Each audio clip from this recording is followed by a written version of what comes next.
Kesuburan tanah tidak lain adalah jumlah bahan organik yang ada di dalam tanah yang akan membantu pertumbuhan tanaman. Kesuburan tanah tergantung pada faktor-faktor berikut.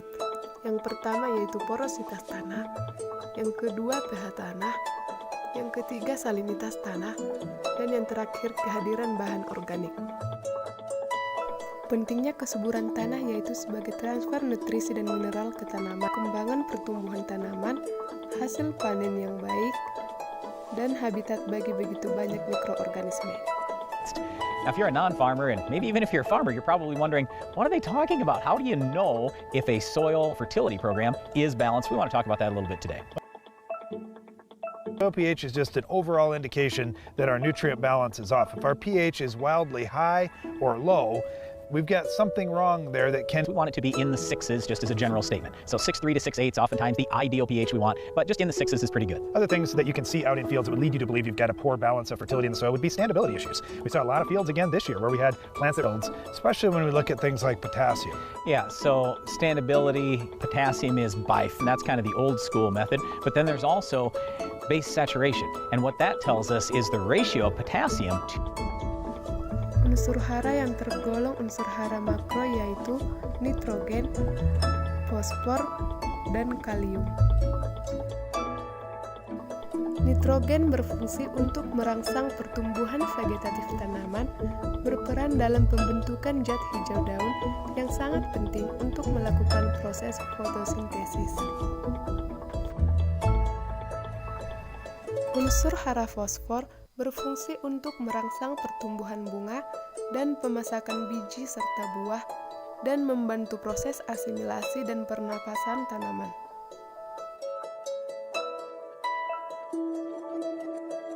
Unsur kalium berfungsi membantu pembentukan protein dan karbohidrat dan memperkuat tanaman sehingga daun, bunga, dan buah yang dihasilkan tidak mudah rontok atau gugur.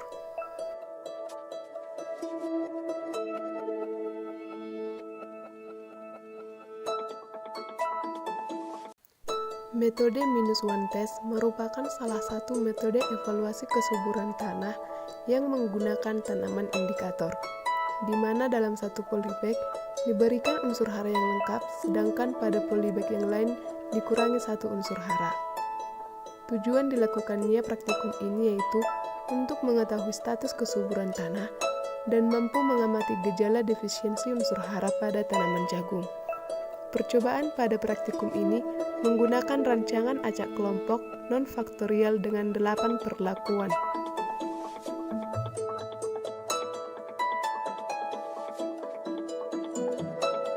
Benih jagung direndam selama 15 menit dengan air bersih. Disiapkan media tanam yaitu topsoil, lalu diisi ke dalam polybag 5 kg. Ditanam benih jagung dengan membuat 2 lubang tanam berjarak 4 cm sedalam 1 ruas jari, lalu dilakukan penanaman. Tahap penjarangan. Pada tahap ini, kita memilih mana jagung yang lebih bagus dan melakukan pemotongan atau penjarangan pada jagung yang lainnya. KCl 1,5 gram per pot, SP36 3,18 gram per pot, urea 2,8 gram per pot. Perlakuan yang digunakan, kontrol tanpa pupuk, lengkap ada 3 pupuk, -N tanpa urea, -P tanpa SP36, -K tanpa kalium, -NP dengan kalium, -NK dengan SP36, -P dan K dengan urea. Dilakukan perawatan tanaman yang pertama yaitu penyiraman pada pagi hari dan sore hari, kecuali saat hujan turun. Selain itu dilakukan penyiangan gulma agar tidak terjadi kompetisi unsur hara. Dilakukan pengambilan data dengan parameter amatan, yaitu tinggi tanaman dengan satuan cm dan juga jumlah daun setiap minggunya sampai minggu ke-7 setelah tanam. Berikut saya lampirkan data tinggi tanaman jagung dan jumlah daun tanaman jagung selama 7 minggu setelah tanam. Tinggi tanaman diukur menggunakan penggaris atau meteran, sedangkan jumlah daun dihitung dengan menghitung satu persatu daun yang telah terbuka sempurna.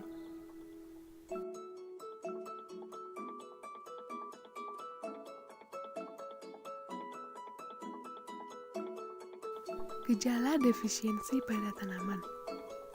Pada perlakuan kontrol, gejala kahat fosfor ditandai dengan pink daun berwarna ungu kemerahan. Kahat kalium ditandai dengan daun berwarna kuning berbentuk huruf V terbalik dan akhirnya mati. Gejala kahat nitrogen terlihat dari ujung daun yang berwarna kuning.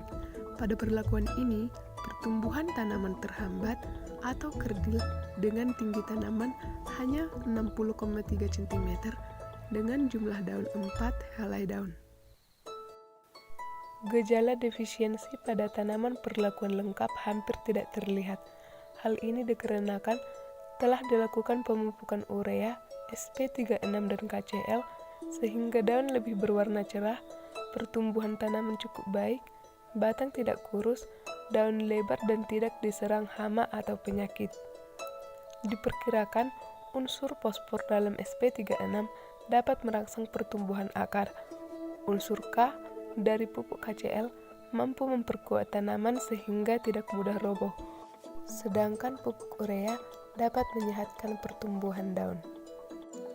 Gejala defisiensi pada tanaman perlakuan -N yaitu daun muda mengalami klorosis, ujung daun kering berwarna kecoklatan, tepi daun menguning membentuk huruf V, dan daun menyempit. Gejala defisiensi yang terlihat pada perlakuan -K ini yaitu sepanjang tepi daun tua berwarna kuning membentuk huruf V terbalik yang lambat laun menjadi kering dan mati. Kandungan hara di dalam tanah pun tidak bisa mencukupi kebutuhan tanaman yang tidak diberi pupuk KCl ini. Gejala defisiensi pada tanaman perlakuan -N dan P yaitu daun tua mengering dan mati, sepanjang tunan daun berwarna kuning kecoklatan, daun kerdil dan kaku.